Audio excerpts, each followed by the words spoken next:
The first snow fell the same night the baby came, and with it the silence of death settled over the valley. The storm had no business hitting that early, not with leaves still red on the cottonwoods, but nature paid no mind to harvests or birthing schedules. It came fast, thundering from the San Juan Mountains and spilling white over the canyons, biting through wool and log walls alike. Most cabins in the settlement were barely patched from last winter, and some still hadn't chinked their gaps. That night, mothers crouched by weak fires and prayed the wind wouldn't get into the cradles. But only one house didn't shiver. It wasn't even a house by settler standards. No chimney, no pine beams, no clapboard. Just a dome, round, low, dark brown like a sun-baked boulder, sitting stubborn as a turtle in the snow. The old-timers had mocked her for building it, called it a mud hut, a Hogan like the Navajo used. Some even spit near it when they passed. They all said the same thing. She's gone backwards, lost her senses after that man died. But now the snow was waist-high. The wind howled like wolves through every crack in their walls, and her Hogan stayed warm. Inside, the widow didn't sleep. Her back ached from labor, her legs trembled, and her belly felt like a hollow drum. But she sat up anyway, wrapped in elk hide, rocking her newborn boy against her chest. His skin was still red and wrinkled, fists balled tight as he whimpered, but he was warm, warm enough to sweat, and that was because of the way she'd built it, the way she'd dared.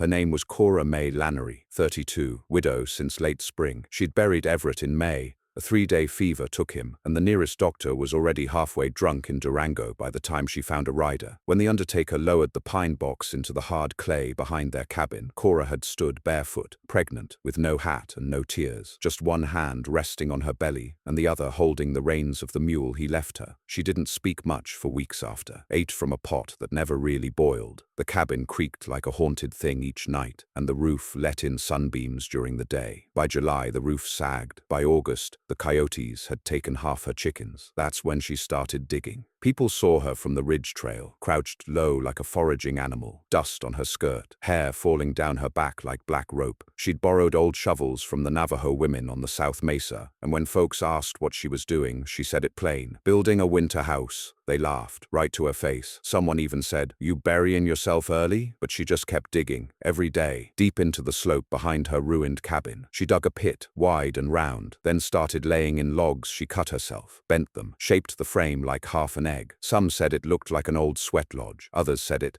looked like a grave. But Cora didn't answer back. She didn't need to. She had watched the Navajo women last year, not just with her eyes, but with her bones. She remembered how warm it had been in their hogans, how even in the worst snow, their children never coughed, and their cornmeal never froze. They built close to the earth, let the wind pass overhead, mud and willow and sweat. No fancy sawmill lumber, no imported stovepipe, just know-how and hands. Cora figured if it kept them alive, it could keep her and the baby alive too, so she mixed mud from the riverbank, hauled it in buckets, packed it with straw and horse manure, coated the frame inch by inch. She cut a smoke hole up top and lined the floor with old deer hides she'd traded for last winter. She borrowed ideas from the old world and the new, and when the dome was finished, she sealed the door with thick felt and propped her old cabin door against the frame. Her hands bled, her back bent, but the Hogans stood. They laughed at her again in October when she moved her cot inside and left the cabin to the mice. They laughed harder when she didn't ask anyone for help chopping firewood, even harder when she carved a shallow trench around the dome. For drainage, she said. And when the wind finally changed and snow started threatening the mountain's edge, she began sleeping with her belly to the fire pit, breathing the warm earth air, rising up through the floor cracks.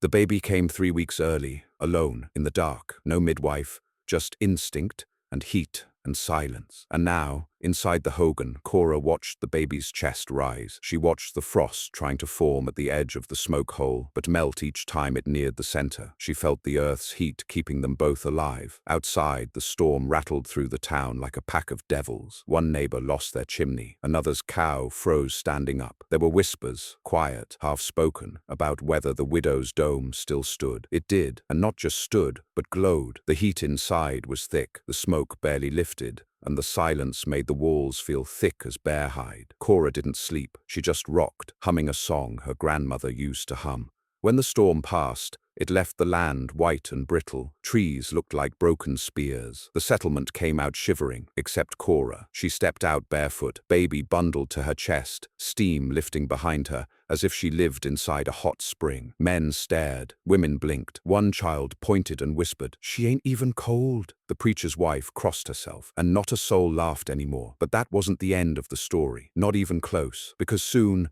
they'd come asking, begging, some with sick children, others with blue hands and cracked lips. And Cora would have to decide if her mud dome was big enough for the very people who left her alone all summer to dig it, and whether her warmth could stretch far enough to save those who never believed it'd work in the first place. The second night was colder than any November storm in 20 years, the kind of cold that made axe handles crack in your hand and the breath from a mule freeze in its nostrils. The wind didn't howl that night. It crept, low, snake-like, slipping beneath door frames and along floorboards like it was hunting something. Settlers in the valley didn't sleep. They huddled. Families who'd spent the summer arguing now sat shoulder to shoulder near whatever fire they could build. No one said it aloud, but they all thought the same thing. They weren't going to make it through the week like this, except for Cora May Lannery. In her Hogan, the silence was sacred. The fire pit glowed with steady heat. The earthen walls didn't creak, and the baby on her chest no longer whimpered. He suckled, fussed briefly, then slept. His tiny body curled like a fawn, mouth slightly open. His skin stayed pink. Cora felt the warmth seep into her bones, not just the heat from the packed mud walls or the stones she'd buried beneath the fire, but something deeper, something ancestral, as though the dome around her wasn't just clay and sweat and effort, but memory. She didn't know if the Navajo elders would approve of how she'd done it, mixing styles and stealing knowledge without asking, but she hadn't done it for pride. She'd done it so her son would live. His name was Josiah, named after her father, who once built a sod shelter in a blizzard and saved a whole wagon team from freezing. She'd told herself that night, right after the baby crowned and the storm shrieked through the hills, that if she lived through the birth and the baby took breath, she'd name him something strong. She didn't cry when he came, but now, watching him sleep in a home that laughed at winter, her eyes brimmed, and she let them fall quietly onto the deerskin. By the third day, the snowdrifts stood as high as horses. Most trails were impassable. The creek had frozen not only at the edges, but straight across, sealing even the rushing parts in a glaze thick enough to carry wagon wheels. That morning, Cora opened the felt flap that served as her door and stepped out again. She didn't wear gloves. Her hands were wrapped in old Navajo cloth she'd traded for last summer, woven tight and warm, and she carried a half-frozen bucket to break through the snow and scoop what she needed for water. She heard it before she saw him. A child's cry, thin and high-pitched, carried faint on the wind. She stopped, turned toward the old wagon trail that led up from the center of the settlement, and there, trudging slow as death, came Elias Granger, the oldest of the Granger boys, all of 9 years old. His face was blue-white, scarf crusted with ice. He held something bundled in his arms. It took a moment for Cora to realize it was his little sister, Hetty. Elias didn't look like he was walking so much as dragging himself. When he saw Cora, he didn't wave. He didn't even speak. He just kept moving, barely upright. Cora dropped the bucket. She had them inside the Hogan within 2 minutes, both children stripped of their wet layers and wrapped in elk hide beside the fire. Josiah stirred, but didn't wake. The baby seemed to sense the shift in the air, the panic, the sudden need. Hetty was burning, not with fever, but cold, so cold her tiny fingers were stiff, and her lips had gone the color of bruises. Cora rubbed her limbs, not too fast, whispering to her like she did with Josiah in the womb. Elias didn't speak until he had sat for nearly 10 minutes. Mama wouldn't wake up. Cora didn't ask more. She saw what was in his eyes. She'd seen it that spring, in her own reflection. Grief was a mirror, and Elias wore the same face she did when she stood over Everett's grave. "You did right," she said softly. He nodded once, then collapsed against the floor, exhausted. Word traveled fast. That same evening, just before dusk, 3 more figures arrived through the drifts. Cora heard the knock, 2 sharp taps on the old cabin door that now hung across her entrance, and she paused for a long breath before answering. It was the preacher's wife, Mrs. Yarrow, carrying a bundle so tightly wrapped it looked like a parcel of firewood. But when she pulled back the top layer, Cora saw an infant's cheek, pale and mottled. "My stove died," Mrs. Yarrow said, hoarse, "and I think he's sick." No pride left in her voice, no judgment, just desperation. Cora didn't speak. She stepped aside. That night, there were 6 of them inside the dome. 2 babies, 2 children, 2 women. The fire glowed low and slow, fed carefully with branches Cora had dried during the summer and stacked under clay jars to stay dry. The dome held. Outside, the wind screamed. Ice snapped from tree branches like gunshots. Somewhere a chimney fell, and the whole town heard it. But in the Hogan, it was summer, not hot. just right, like sitting on warm earth after the sun has gone down. The kind of warmth that sinks in and stays long after the fire dies. By the 5th day, half the town had seen the smoke rising from Cora's dome and wondered aloud what was happening in there. That was when Jacob Bell knocked. Cora hadn't spoken to Jacob since Everett died. He was Everett's closest friend, had tried to help her with the cabin roof that spring, but she hadn't let him, couldn't stand the pity in his eyes. But now he stood there in the snow, wrapped in 3 coats, holding a toddler and shaking. "We got no firewood left, all wet, baby's not breathing right." He didn't wait for her answer, just looked at her like a man watching a miracle unfold. Cora nodded and stepped aside again. Now they were 9, and space was getting tight. She thought of the mud bricks still drying behind the dome. She'd planned to patch the chimney better come spring, but maybe they'd have to build another dome sooner. That night they shared food, not much. Dried beans, cornmeal, a little salt pork, but the heat made it feel like a feast. The Granger boys spoke more. Hetty smiled. Mrs. Yarrow laughed once, and Jacob kept his eyes on Cora the whole time. Not in lust, not even in awe, but something else, something older, respect. When the babies finally slept and the adults sat in silence, Cora unwrapped the last of her seed corn, laid it out in her hands and stared. She could trade it, feed them, or plant it in spring and start over. Jacob saw her looking. "Folks say you were crazy for building this thing," he said. "Saying now maybe you're the only one who wasn't." She looked up slowly, not smiling. "Crazy as trying the same thing every winter and expecting different results." Jacob didn't speak again for a while, but he shifted a little closer to the fire. At dawn, 2 more came, then another by noon. By sundown of the 6th day, there were 13 inside the dome, with others taking turns just to warm their hands. The little dome Cora built to keep 1 mother and 1 baby alive had become the only place in the valley where people weren't dying. And still, no one laughed. They worked, quietly, took turns fetching snow, kept the babies swaddled. The preacher's wife started humming hymns, and the children learned the words by nightfall. Cora hardly slept. Her eyes burned. Her legs ached from always kneeling, but Josiah's breath never faltered, and the fire never died. They kept it going on scraps, bark, roots, the last broken chairs from the old cabin. And when someone finally broke into one of the frozen wagons and found a half-barrel of old coal, it felt like the kind of blessing you don't speak out loud, just in case it disappears. The storm began to ease on the 7th day. Not end, just ease. The snow still fell, but slow now, gentle. The wind whispered instead of screamed, and for the first time since the storm began, a bird called in the distance. Cora stepped out that morning with Josiah pressed against her chest. The sky was still gray, but she could smell something different in the air. Smoke, not her own. Up the ridge, she saw it, another dome. Crude, half-built, but unmistakably a Hogan, and beside it, more settlers gathering mud and straw. They weren't mocking now, they were copying. She didn't smile, but her breath caught in her throat, because for the first time since Everett died, since the snow came early, since the baby arrived into a world not ready for him, Cora knew she hadn't just survived. She had changed something, and it wasn't just a dome. It was the whole way they saw what was possible. They came in 2s and 3s now, mothers with red hands and infants bundled in rags, fathers with cracked lips and blistered boots, elders limping through drifts with flannel shawls pulled over their eyes, all of them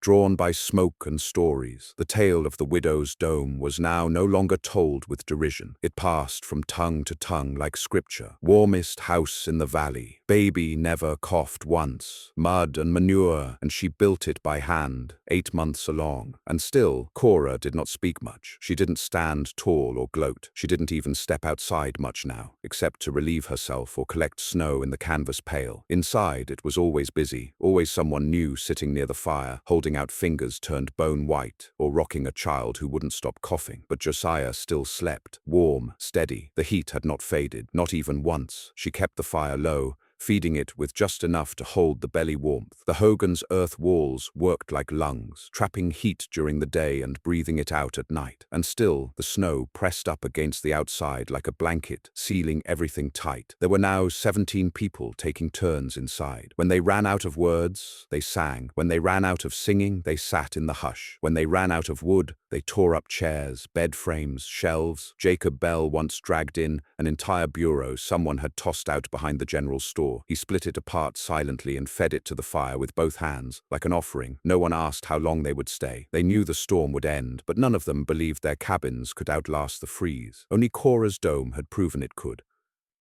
On the 8th day, a child died. Not inside the dome, not among those saved, but in the cabin of the Ellis family, 2 miles east, where the chimney had collapsed and the stove cracked. Their youngest, Anna May, was just 14 months old. She passed in her sleep, lungs seized. Word arrived by runner, the oldest Ellis boy, weeping, slipping through the snow with a piece of canvas over his shoulders. Cora took him inside. He couldn't speak for a while, just rocked, face in his hands, until his tears soaked through his mittens. Later that night, Mrs. Yarrow said what none of them had dared. If they'd come sooner? But Cora didn't answer. She stared into the fire. Josiah curled on her lap and thought of Everett, thought of how slow the fever had taken him, how no one had come then either, how the world only moved when it was already too late. The next morning she woke early, stirred the embers, fed in the last of the chair legs, then went out with a shovel. "Where are you headed?" Jacob asked her, already crouched beside the snowbank, trying to whittle dry kindling from a frozen branch. She didn't answer, just nodded at the slope behind the dome and began to dig again. By mid-morning, others had joined her. Jacob first, then Elias Granger, who refused to stay behind with the other children. They dug not into the slope this time, but beside it, clearing space for another dome, this one slightly smaller, a mirror,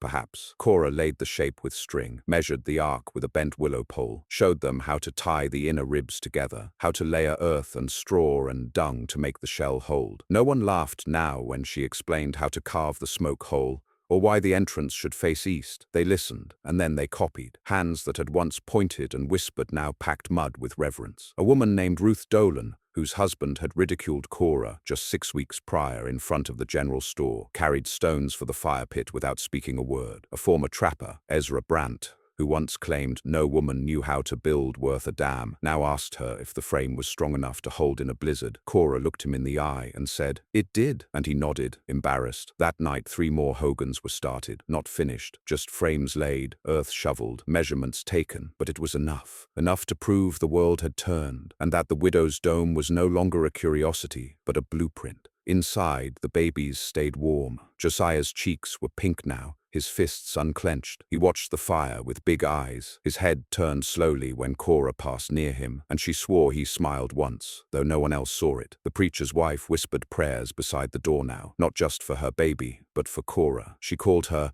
the new mother of the valley once, said it like a hymn. The name made Cora uncomfortable. She hadn't done this to be remembered. She hadn't built her Hogan to prove anything. She did it so one child wouldn't freeze in her arms. But now she saw the others, the infants that wouldn't have made it, the hands that held them, blackened by frost and smoke, now pinking again in the dome's warmth. She saw it, and she knew. One dome wasn't enough anymore, so she started sketching a third. When the main trail finally cleared, 12 days after the storm first came, someone rode into town from the southern pass. His name was Benjamin McCall, a mail runner for the territorial office out of Cortez. When he stopped at the general store and saw the valley half buried in snow, he made a joke about settlers looking like groundhogs. No one laughed. Then he saw the domes, 6 by that point, 2 finished, 4 still being shaped, all nestled near Cora's original. He asked what the hell they were. No one answered right away, not until the blacksmith's daughter, who had spent the storm wrapped in elk hide beside the widow's baby, stepped forward and said, "They're what kept us alive." McCall blinked. "Mud huts?" "No," she said. "Homes." The next week, McCall's report made it all the way to Santa Fe. By January, a pair of land agents visited to see for themselves. One was skeptical. The other took measurements, asked Cora questions,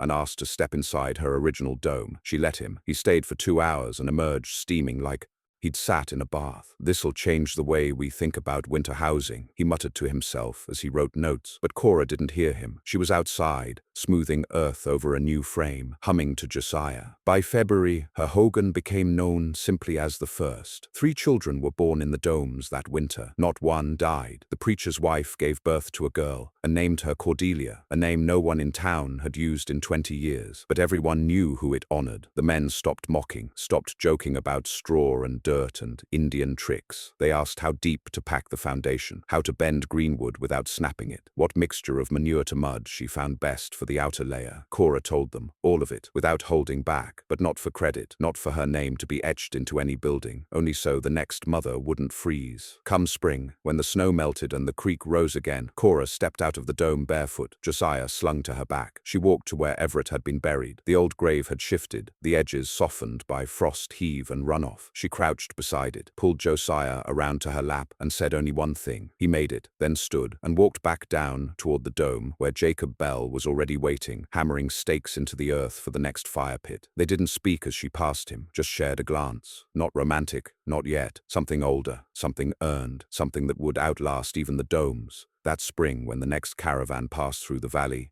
they didn't stop at the general store first. They stopped at the cluster of domes, stepped down from their wagons and stared. One child called out, "What's that?" And Cora, who had just finished feeding Josiah, stepped outside, hands muddy, sleeves rolled. "A home," she said, and then turned back inside. That spring was short, not warm, just short. The snow melted fast, like it was ashamed of what it had done. One day the creek was a frozen ribbon. The next, it roared like a broken dam. Mud swallowed fence posts. Tracks sank axle deep. And still the domes stood, low and round like earthen eggs, dotted along the slope behind what had once been Cora May Lannery's broken cabin. What used to be just one dome was now a cluster. 8 finished Hogans, 2 more in framing, and several cleared plots ready for digging. They weren't perfect, and Cora knew it. Some leaned, some cracked early. One had been built too wide and caved at the smoke hole, but they were still standing after the worst winter in living memory.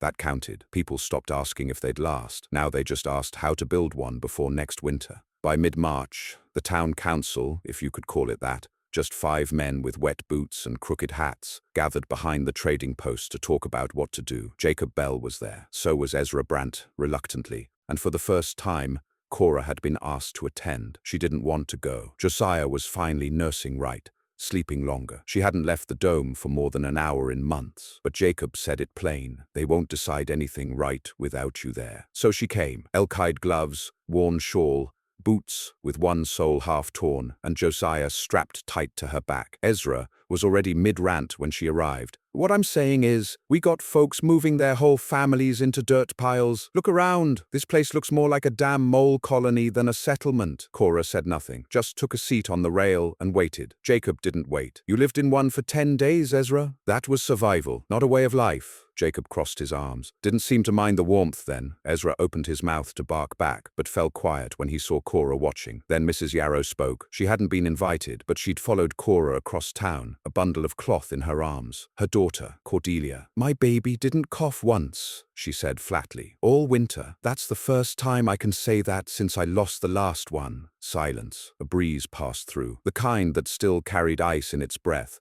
even with birds singing above. The oldest councilman, Nate Tiller, cleared his throat. "What we're debating, I suppose," he said, voice dry as pine bark, "is whether this here town becomes a dome town." He didn't say it with spite, just fact, like he was naming a creek. "Doesn't look like much of a debate," Jacob said. "I didn't say I was against it," Nate replied. "But folks will talk. Other towns, traders, they'll laugh." "They already did?" said Cora. Heads turned. She didn't speak loud, but she didn't mumble either. Her voice was like the dome itself, quiet, solid, impossible to ignore. "They laughed when I started. They laughed when I moved in. They laughed when I birthed a baby in it." She turned and looked toward the slope, where Josiah now stirred lightly against her shoulder. "And then they came knocking." The vote wasn't formal, but it didn't need to be. Within a week, the townsmith offered to make frame spikes for new builders. The schoolhouse, which had frozen over entirely and lost half its benches to firewood, was declared unsafe. A new one would be built, round, low, mud-walled, a Hogan. The preacher, who hadn't spoken to Cora directly since Everett's funeral, stood outside her dome the next Sunday morning and asked very softly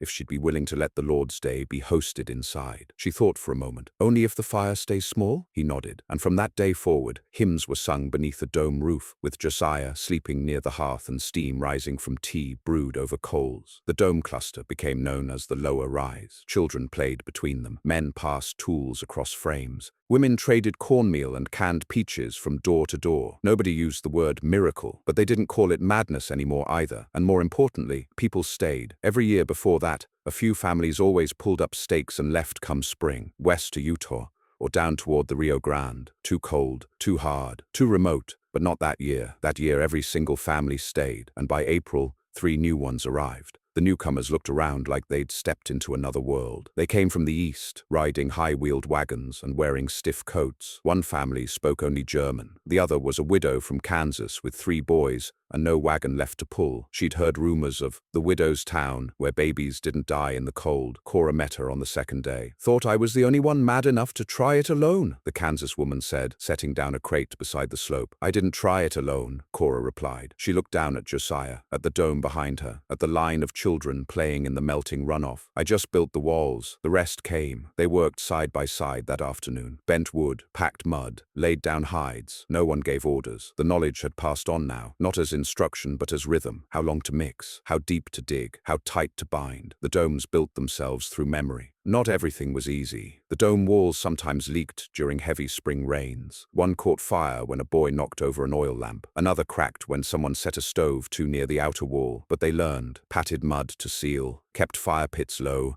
shared mistakes as freely as tools, and no one died that spring. Not one. Cora kept to herself more as the snow vanished. She didn't want to be a figurehead. She let others speak, teach, lead. But whenever a dome collapsed or a question came up about where to face the entrance, someone always found her, and she always answered. By June, a traveler from Denver arrived, said he'd heard about the Hogan settlement while crossing the Arkansas, wrote for a paper, asked questions. "How did this start?" he asked, notebook in hand. Cora shrugged. "A shovel and a baby on the way," he chuckled. "No, really, what made you think to build a dome?" She paused, then looked him in the eye. "I didn't think to build it. I had to." That line ended up in his article, reprinted across 3 territories. By August, Cora received a letter from a woman in New Mexico, asking for a sketch of the design. Enclosed was a hand-drawn map and a photograph of a child born in a dugout. Cora stared at it for a long time, then drew the dome's ribs in charcoal on the back of an old tobacco box lid and mailed it with no return address. That autumn, when the frost returned and the leaves turned again, Josiah turned 1. He didn't walk yet, but he crawled fast. Strong arms, steady legs. His laugh filled the dome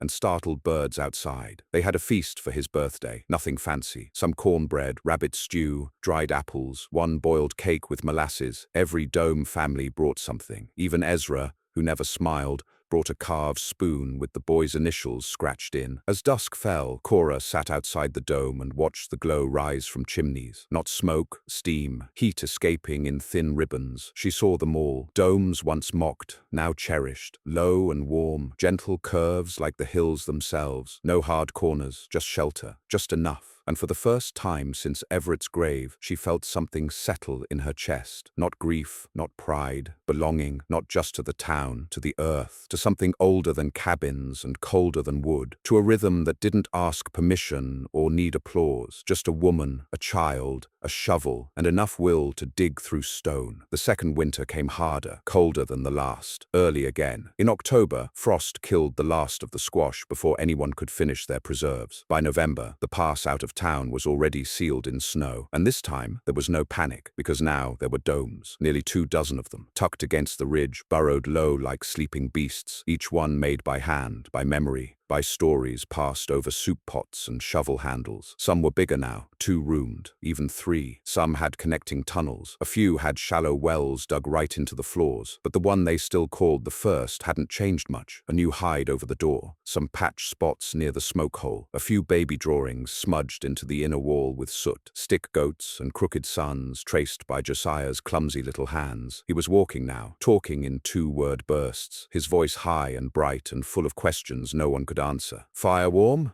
Sky broke? Where, Papa?" That last one Cora never answered, just pulled him close and let him feel her heartbeat until the silence did the talking. The dome was quieter now, not full of people like the first storm. Most families had built their own. They came by, of course, brought news, dropped off milk, asked questions about cracks or drafts. But they had learned, they remembered, they'd made their own warmth. Cora spent most days alone with Josiah now. The quiet suited her. She chopped wood at dawn, fetched snow for water, boiled oats, sang to him low and slow. Some days, she worked on a new dome she'd started farther up the slope, just to keep her hands busy. She didn't need it. She just wanted to see if she could make one better, stronger, lighter, faster to build. Jacob Bell still came around, often with nothing to say. He'd nod, sit by the fire, sometimes bring fish or news or a broken tool. He never stayed the night, never tried to make something out of what they shared. Cora was grateful for that. She didn't want to owe anyone warmth, not yet. But one night, just as a dry snow began to fall, Jacob knocked at the flap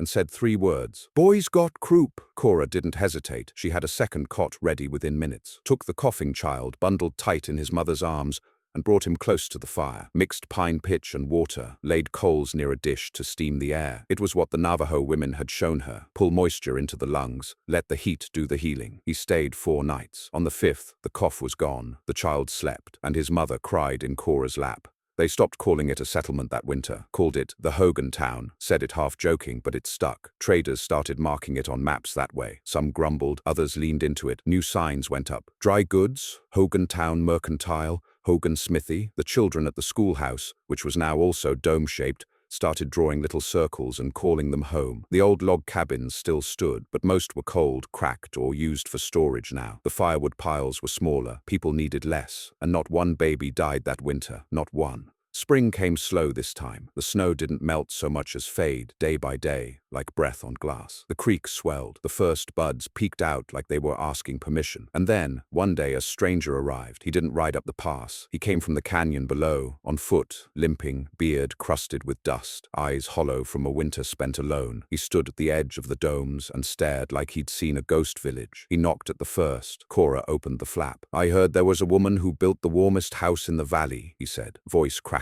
She didn't answer. He looked past her, at the curved walls, the baby drawings, the steady orange glow of coals. "I got a wife," he said, half dead up the trail. Cabin collapsed.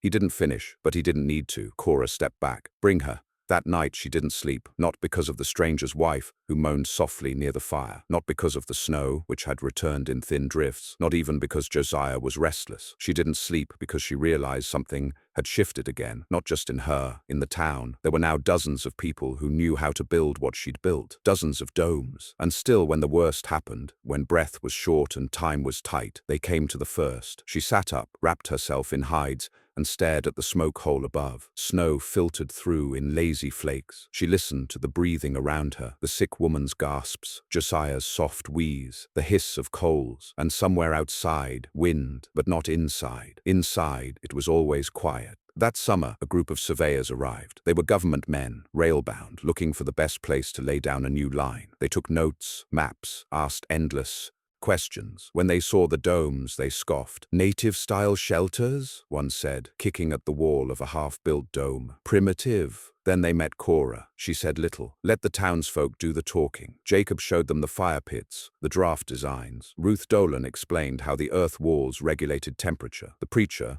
who had once doubted it all, stood beside his own dome and told the story of the first storm. But it was Mrs. Yarrow who made them stop. She brought out Cordelia, 2 years old now, bright-eyed, loud as thunder, and said she'd be dead if not for that woman right there, and pointed at Cora. The surveyors left quietly. A month later, a letter came from the capital. It was an invitation to speak, to explain, to testify about rural housing solutions in winter-impacted regions. Cora didn't go. She sent back a drawing, a sketch of the dome, measurements, materials, a note scrawled at the bottom. "You don't need me. You need a shovel, some mud, and a reason." Years passed. More domes went up. The town grew, not fast, not wide, just steady, like roots under snow. Josiah grew tall, ran fast, never got sick. Cora built 3 more domes herself. Not for her, not even for pay. For women who came with nothing but a baby in one arm and frostbite on the other. They always tried to pay, always tried to thank her. She never let them. "You'll pay it forward," she said. "That's the price." And they did. By the time Josiah turned 6, the town had a school, a mill, and even a doctor. The cabins still stood,